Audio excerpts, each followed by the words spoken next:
Joking Dlamini longumabhalane wetisebenti letadendwa ngemnyaka wa 2010 eBhunya Saphi Sotho tikhala ngemali yato lebekumele tiyithole kaSaphi lelinganiselwe ku 405 million kwathi kuleyo mali babanika 45 million kuphela.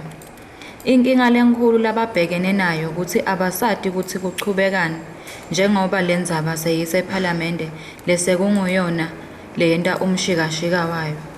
Lokhu buhlungu ukuthi kude lophindze abuye kuletisebenti atotichazela ukuthi kwentekani.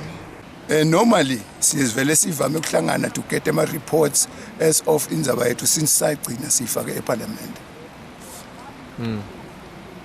Lo sekusihlupileke kakhulu muva nje ukuthi iParliament is dealing with the issue.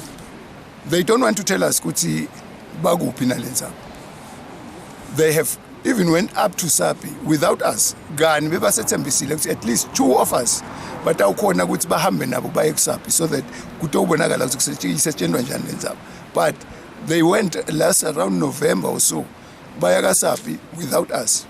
Babuyile kuSaphi without us abafuni ukusitshela ukuthi kwentekani malini le bamfuna le ngoba ngithi lesathi ukuthi sifuna malini but bona they have never ever worried themselves to come to us kusitshela ukuthi kwentekani ngani. And kunemanangzana kune paperwork lesinayo to support our case. Lesabatshela from the onset ukuthi we've got the paperwork to support our case but they never bothered themselves ukuthi bathathe le paperwork to support our case kuSaphi.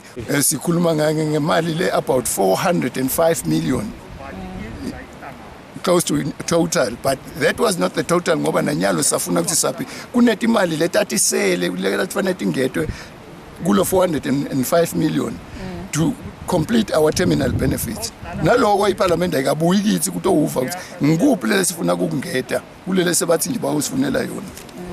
Yet sine egcineni nase sithola imali yethu. We never got that 400 million. I think sathola 45 million out of the difference here. Unawubala 45 million na 405 million. Lo bikako etindzabeni te eMswati channel nguCebisile Dlamini una Gary Khawulozi eBhunya.